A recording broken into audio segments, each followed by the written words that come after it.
Minsan, sa buhay, kailangan muna natin pagdaanan ang worst bago tayo maging best. Because life is about learning and growing. Huwag matakot sumubok. Kung di mo susubukan, hindi mo malalaman.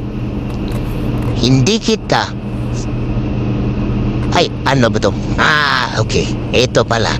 Hindi lahat ng nangangusta ay concern yung iba na kichismis sila. Wait, ano ba to?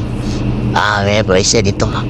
Sa buhay, walang bagay na sigurado dahil bawat minuto pwedeng magbago. Okay din yun Kapag inaano ka, dapat anuhin mo din para kahit paano naano mo siya na hindi kanya ano-ano ng pagkuhan.